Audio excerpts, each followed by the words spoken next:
Good morning, everyone. My name is Joe Eggleston, and I'm actually a software architect with Arbor Networks. I'd like to start today with a little observation. Through 2010, there were over 1,800 emails on the NANOG mailing list having to do with IPv6. So that's good. IPv6 is big, no pun intended, and there's a lot to talk about. On the other hand, there were about 11 emails dealing with 3G and 4G networks. So I've been thinking about this. Why is that the case? Come up with a couple of theories. One possibility, mobile networks just aren't that important. Second possibility, 3G security and engineering is so good that there's nothing for NANOG to talk about. All the problems have been solved already. Third possibility, the mobile core is someone else's problem. NANOG deals with fixed line networks, and mobile networks and mobile operators subscribe to a different group. They're not on NANOG. So as you can probably tell, I'm mostly joking, but I think that there are a few important points here that I'd like to go into a little bit more. So are mobile networks important? I think there's a couple of different ways to look at this. In most people's sense, I would say it is obvious mobile networks are getting increasingly important, and especially the data aspect of a mobile networking has been rising in importance really quickly over the last few years. In fact, Arbor's observatory data shows that mobile traffic is actually growing much more quickly than fixed line at this point. And another point I think that it's important to make is that even if you don't actually run a mobile network yourself, more and more users are interested in attaching to the internet and connecting to content on the internet via a mobile device. So if you're not running a mobile network, chances are users are going to want to connect to your network and your content via a mobile device. So it's worth knowing a little bit about it. Second point is 3G security and engineering already that good? In a word, no, and I'll be getting into that a little bit more later.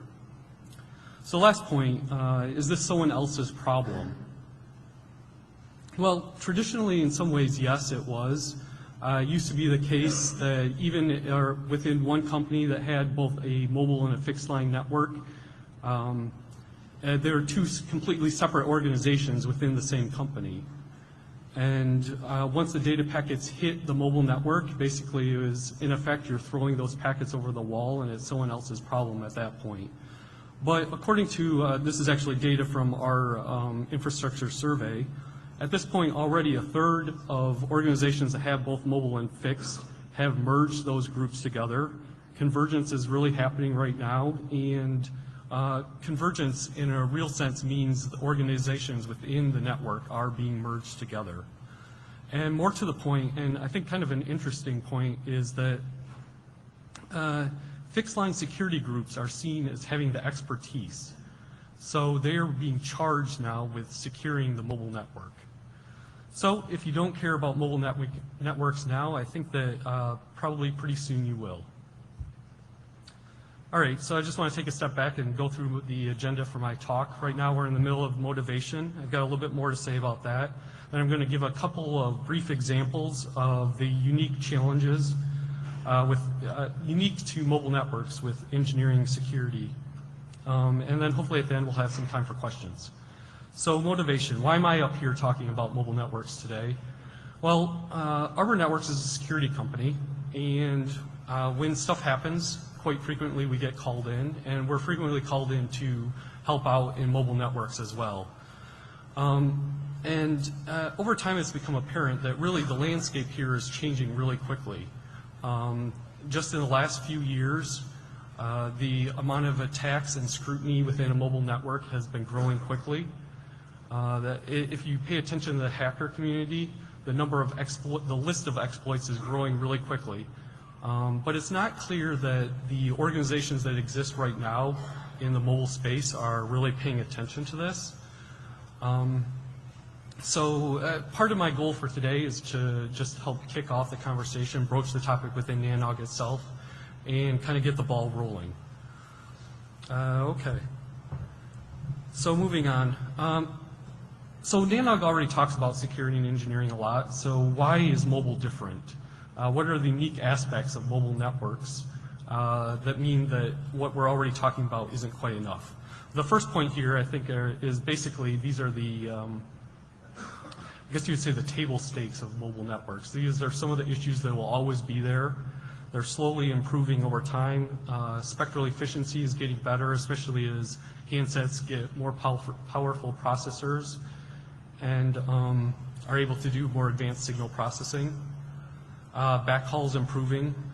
Even now today, mobile networks are moving from TDM and ATM to Metro Ethernet, which helps with the backhaul congestion and that kind of thing. One of the interesting things about mobile networks, the second point, is that underlying them, there are really a lot of voice-centric assumptions. And from that, you have a lot of machinery to deal with QoS classes and fine-grained billing. And the next 3 points are basically, they flow from the first two. These are some of the results of all that machinery within the network. So within a mobile network, you have both a lot of signaling and state. They kind of go hand in hand. All this signaling is used to track everything the mobile user is doing and enable the billing. And then also, mobile networks have a lot of this stuff was built based on 1990s assumptions. The protocols are complex and brittle. The protocol stacks haven't been hardened yet. You've got protocols that, if you look at the specs, it's really pretty amazing. Actually, you've got TLVs within TLVs within TLVs. And don't get me wrong, some of my favorite protocols use TLVs, but it's just really hard with the way the complex and the complexity of all this stuff to get the program and get this stuff right. So the result of that is that there's a lot of places, and hackers are just hand over fist coming with exploits and buffer overruns in this area. So just really quickly, make sure we're all on the same page. Just want to spend 10 seconds looking at a basic overview of a 3G network. There's 3 major blocks, I guess, that you can look at. There's the radio access network. That includes the cell towers and the radio network controllers, and then the backhaul back into the core. And the core is split into 2 separate components. There's the circuit switch side that handles all the voice calls and SMS messaging, MMS, that type of thing. And then they've actually split out the data portion into a separate packet switch domain. And that's the part of the mobile network that hooks into the internet. All right, moving on into, now I just want to go into a few of the examples of unique engineering challenges within mobile networks. All right, this first slide is basically all about latency. From a mobile device to a server on the internet, over 80% of the latency is from the mobile network itself. To me, I think that is actually that's pretty stunning, and it gives you an idea of the kinds of challenges we have as far as optimizing application performance within a mobile network. And why is this the case? Why are mobile network, or why do they have such latency? The graphic on the left actually gives one insight into this. There's a number of devices between a mobile handset and the internet within the mobile network. And all of these devices have a lot of state and a lot of active processing of packets as they go through them. These aren't routers that are highly optimized for high-speed packet switching and forwarding. Every packet has to go all the way up the stack, and in a lot of cases you have, actually if you look at these, this is kind of an interesting insight into mobile networking. This is something you don't often see in the internet. Each of these devices has a left and a right-hand side to its stacks. And the reason for that is that the networks, or the networking components actually have to translate between 2 completely separate technologies and protocol stacks as the data translates or moves through the network. So like I was saying, as data travels through the network, it has to go all the way up the protocol stack and often get re-encoded into another networking stack and then sent out the other side. This is one of the main reasons that mobile networks have such latency, and really this is something that's being worked on slowly. LTE and some of the 4G technologies will do a lot. When they talk about flattening the network architecture, they're talking about trying to get rid of this type of situation. But even within LTE, there's still a lot of the original voice-centric assumptions. For example, LTE networks actually, the original form of LTE networks uses or frequency division multiplexing for the up and downstream, which is, so basically you have exactly the same channel size both in the uplink and downlink, which makes sense for a voice call, but doesn't necessarily make that much sense for a data transfer. Okay, moving on to the next example. So at the top here, this is actually a sequence of ICMP pings from my iPhone to a host on the internet. If you look at the round trip times, the first packet took over 2.5 seconds, or the first round trip time was over 2.5 seconds. Then after that, it gets a little bit better. So what's going on here?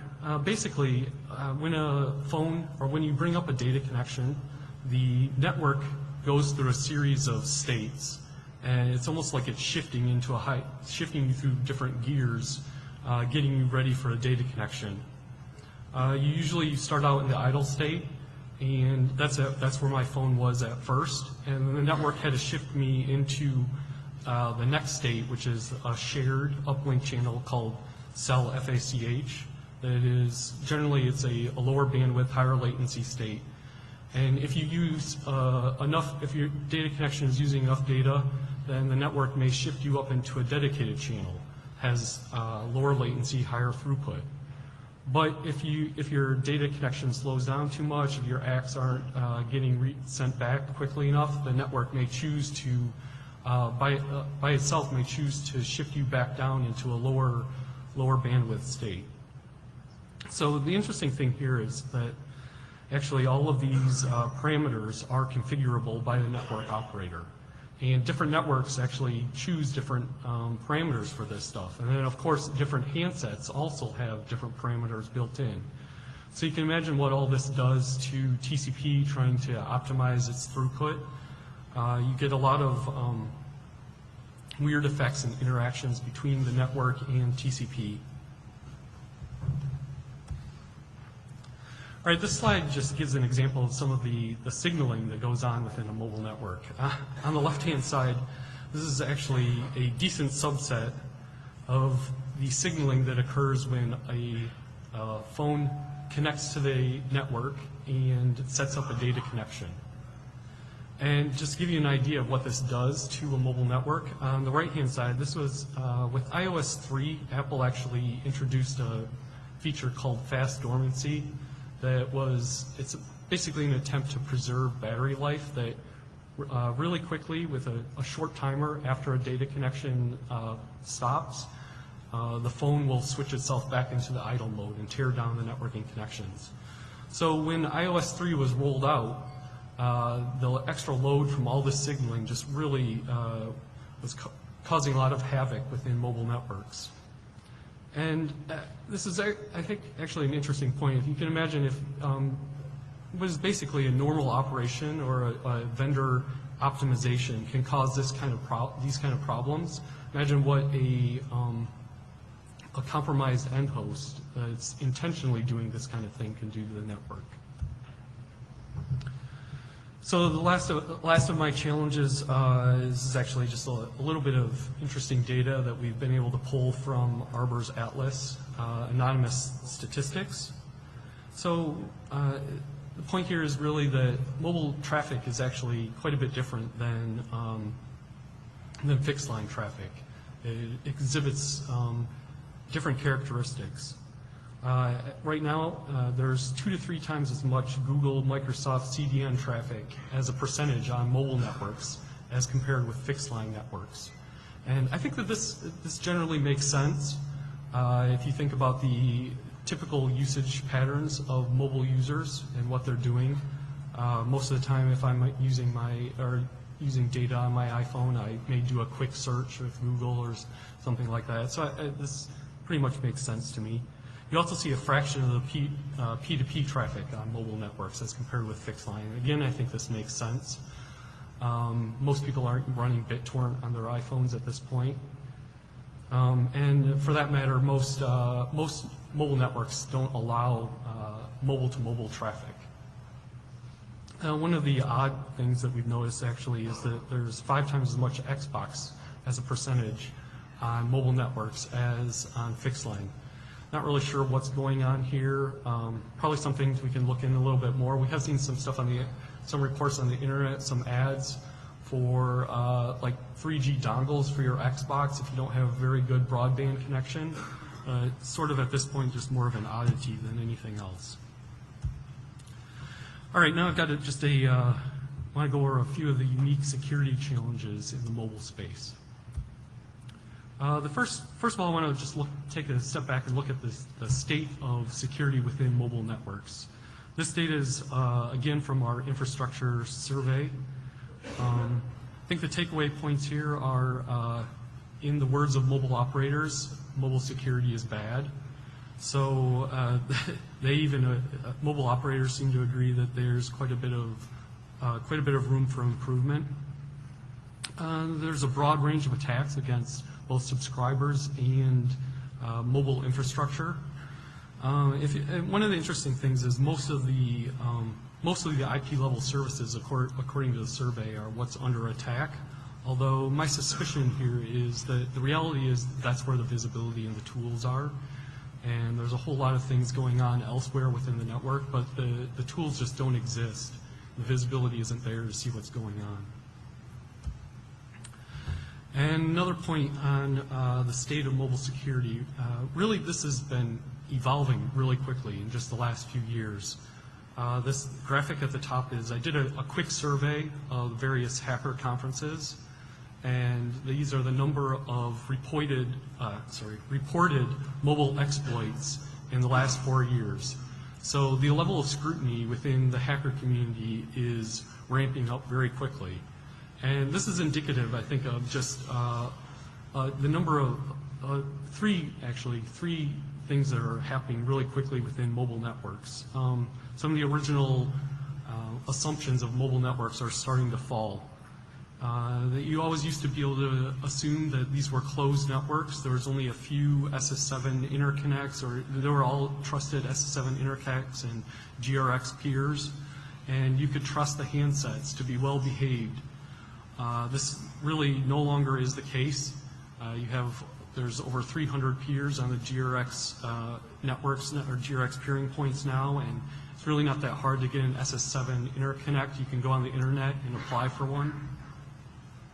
And you also used to always be able to assume that it was just too expensive to get involved in this stuff, and so by default there was a bit of built-in security because it was too expensive for hackers to get involved in this stuff. But really quickly that is changing as well. Providers are handing out femtocells for $100 a pop, and smartphones make a really great attack platform against the network. And then, as I was saying before, the level of scrutiny, just even public scrutiny, is on the rise very quickly. All right, now I just want to go over a few examples of the types of attacks we're seeing on the mobile network. As you can see from all the red arrows, there's a lot to talk about here. I'm only going to hit a few of the highlights. I just kind of wanted to give it a quick overview from this slide as maybe just a reference slide for the future.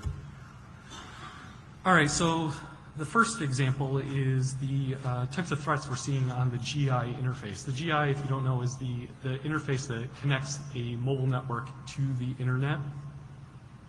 And so I think from that sense, this is probably the area that's most familiar to a lot of the NANOG community. These are a lot of the same kind of attacks you already are seeing. Most networks, not all, but a lot of mobile networks actually put a firewall between the GI and between themselves on the GI and the internet. One of the reasons to do this is that unsolicited incoming connections can really kill the battery life, and that's one of the things you want to try to avoid. So we've been called in actually a few times recently. to some European providers where their firewalls were just getting slammed with DOS attacks. And you see things coming from both sides, both externally from the internet, and there's some botted hosts, and a lot of it at this point is laptops with 3G dongles and that kind of stuff. But more and more we are starting to see malware and stuff like that on handsets, so I think it's just a matter of time before we start seeing a lot of the smartphones as parts of botnets. And actually, in fact, you can already download on a version of the low orbit ion cannon for your Android if you're interested in that. So some of the issues with this type of thing is that a DOS attack not only taking out your firewall, you start running into the RAN in the spectrum is a limited resource and it's very expensive. So you imagine what a DOS attack can do to the spectrum within a mobile network. Okay, moving on to the next attack. I think this one's kind of interesting just because it's completely unique to a mobile network, and there's a lot of things you can do against the RF layer on within the network. In this example, it's basically there's a random there's a shared channel that a phone uses to attach to the network, and you make a request on this channel, and this is prior to authorization or anything else. So with one compromised handset, you can fill up this channel and basically DOS the cell. No other users will be able to attach to that cell. Well, we've actually seen this in the wild. It's kind of interesting that because of the infrastructure hasn't been hardened, that this thing can travel up the network and take out the radio network controller, which is handling or serving many cell sites, like dozens to 100 different cell sites. So with one phone, you're able to take out service for up to 1,000 or more users. The next unique threat, so as I was saying before, mobile providers are starting to hand out these femtocells. And what kind of stuff can you do with a femtocell? Well, so let me step back for 1 second. So a femtocell, you're giving away a piece of infrastructure, basically. And because of that, the specs all say that this needs to be, a femtocell needs to run in a trusted computing platform, it needs to have a secure boot, all that type of stuff. And the reason for that is if the femtocell is compromised, you've given away the keys to the network, and there's a whole lot of stuff you can do when you've compromised a piece of infrastructure. So one of the neat things is, one of the examples from a recent hacker conference, actually, they were able to, a lot of phones have unhardened basebands, and because of that, they found some buffer overruns and were able to do remote code execution using like a femtocell, and silently turn on auto answer on phones. So you can imagine with a compromised femtocell and all the people walking by that femtocell, you do some remote code execution, turn on silent auto answer, and then you're able to call that phone, and the phone silently picks up while it's in your pocket, and you can listen to the conversations going on around that person. Might be kind of a fun thing to do on Wall Street or someplace like that. That's one of the things. You can attack the mobile handsets. Another thing you've got once you've compromised a femtocell is you've got great access to the core of the network. And just to be clear, at this point, despite the specs, all of the femtocells being given out by North American providers have been hacked. The last example I want to look at just has to do with core signaling. In particular, this has to do with the HLR, which the home location register, which is in some respects the heart of the mobile network.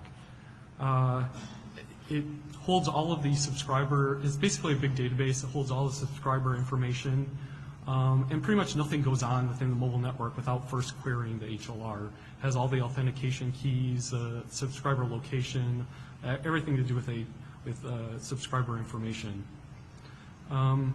So, I don't know, we've been called in, there was one provider we were at recently, talk about your hardened infrastructure. They're running their HLR on a Windows 2000 box, and it actually had a virus, but it was holding up pretty well, so they were afraid to actually hook it up to the internet to download updates or anything like that for fear that would actually make things worse. But I think this is just an interesting example of the state of the network at this point. And we've also been called in with HLRs just getting slammed with requests over lookups over the SS7 network. And they don't really know what's going on here. They're not sure if it's an attack or just something that's misconfigured. It's pretty hard to tell because the infrastructure isn't in place to diagnose and understand what's going on here. In this particular attack that I've got up on the, I have up on the slide is, so people have identified some of the most expensive operations for an HLR, and in this case, it's setting up call forwarding. It happens to have to do a few database updates, and it's not cacheable. You have to go back to the HLR every time you do this. So, based on standard industry benchmarks, if you do up to 500 of these requests per second, so this is actually a pretty small botnet size, you can cut an HLR performance in half. 2,500 and you can completely disable it. And with the setup of a mobile network, you're talking about over 1 million subscribers. You'd just basically bring the network to its knees with actually a pretty small botnet size. So I think and this is actually just, HLR is one of the examples. A lot of the mobile infrastructure has these type of issues within it. All right, so to summarize, just based on our observations, the world is changing really quickly for mobile networks. They used to be able to rely on these assumptions. It was just too hard to get into this space, and it's too expensive. But that is actually really rapidly changing, and we're hoping to try to make sure that the community is actually out there paying attention to this kind of stuff. It's not clear if there are any mobile operator groups that are doing so today. And at this point, there is really a strong mismatch between, especially with regard to security, between the tools that are out there for mobile networking operators. They're really doing the best that they can, but the world is changing quickly, and there's a lot to do to keep up. We're still in the very early days of mobile networking, to be honest. There's a lot that's going to be happening here quickly. It's an interesting place to be in. If you're kind of tired of this traditional fixed line IP networking, mobile is a fun place to get involved in. And so for more information, there's some of these 3GPP and GSMA are some of the industry groups. If you'd like to get involved in discussions, 3GPP has various mailing lists, but they're really mostly focused on the specs. There's not really that much going on there from an operational perspective. In the same regard, GSMA also has quite some security work that they're doing. A lot of it is focused on encryption, but the other disadvantage there is it's really not an open forum at all. Participation requires a membership, and it's pretty expensive. The third interesting thing that's going on is the open source community has really started to take up some work in this area. In particular, the Osmocom project, if you want to check that out. They're building all the pieces of a mobile network. So if you want to play with this kind of stuff at home or just set up a lab, this is an easy and cheap way to get started. And just because we have noticed this lack of a good forum for the community, we've actually just recently set up a new mailing list, and I've got a link for that down at the bottom. We've got a few of the European providers already interested in signing up for that and looking for more of the North American providers. And just anyone who's interested and would like to participate, hopefully this will be basically something that's a little bit, that's particularly focused on mobile networks and maybe more of a smaller, intimate community to begin with until we get the ball rolling anyway. That's all I've got, and now I'd like to open it up for questions.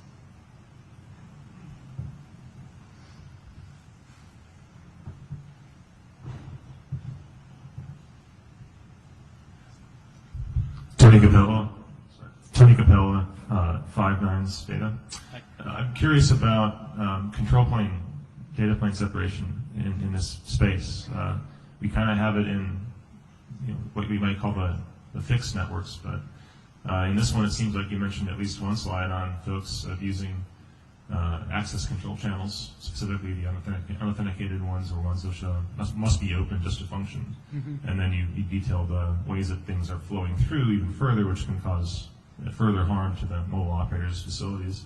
But from an end-to-end point of view, is there, presumably you're able to kind of push these things, but do you see much interest from the customers you work with in really considering what is control versus what is throughput, rather what is through traffic or data plane traffic, systemically, really? Yeah. So, within the telecom industry itself and mobile providers, there is a big. They always are interested in making sure that the control plane is separated from the data plane. It goes back to the Captain Crunch whistle. They want to make sure that the users can't abuse the network. But it turns out the way that it has been set up, a lot of, like what I was talking about, a lot of the network is set up such that the end host has to do a lot of, or the mobile device does a lot of signaling. And then there's also just a lot of signaling within the network itself. And it's not necessarily that you have access to all this stuff from the mobile device, but the fact that all of that signaling has to take place is just a huge burden on the network. And just doing normal operations, you're not necessarily participating in that, but just, for example, like setting up call forwarding, it's a normal operation, but that depends on core pieces of infrastructure. And the hierarchy isn't there that you would normally see within an internet type network. That you don't have the separation. I guess like you were saying, you don't have the necessary hierarchy to protect the infrastructure from these types of attacks. So if someone were to try to draw a parallel or perhaps a rough recruit analogy, could someone argue successfully or correctly that this network is a little too smart for its own good compared to the internet, given that on our internet today, no one talks to my router, right? Maybe if they're doing PIM or something in plane like that, it matters, but it seems like we don't need to have users do more than maybe ARP to figure out how to get to my router, and then they're off to the races, right?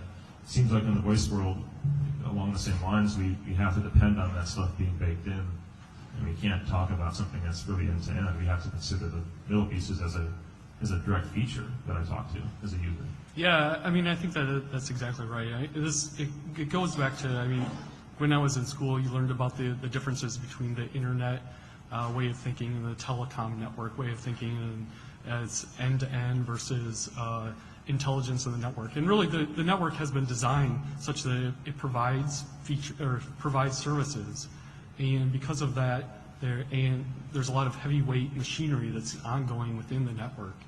And at the point, I think this stuff changes really slowly. It's not going to be anything that changes overnight. And so I think in some respects we just have to deal with what's there. But really there is maybe a mental shift that needs to take place. Thank you.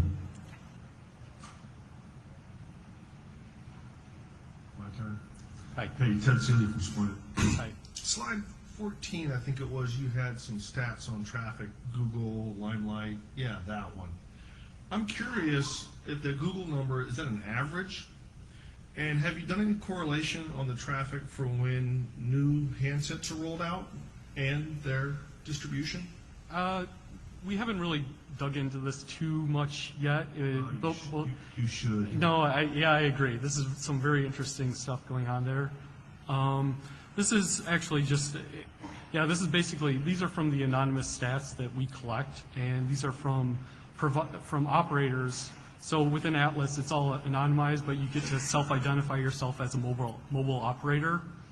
And I think that as that would be a really interesting thing to look at. As different handsets come out, the amount of traffic. Windows 7, mobile phone 7 comes out. How much does Microsoft traffic go up, etc. That would be interesting things to look at. Thank you.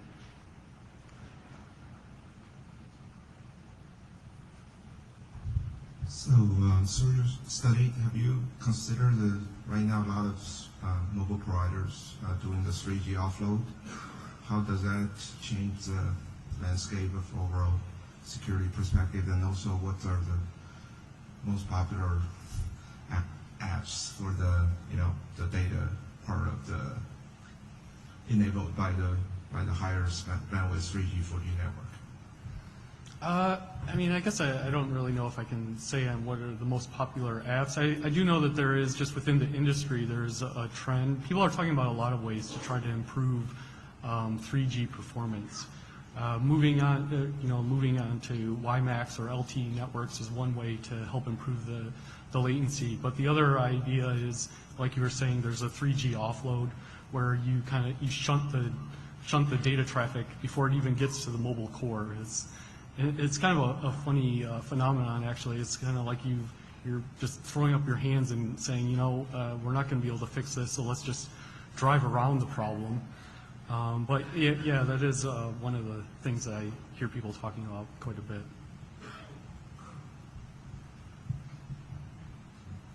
Thank you.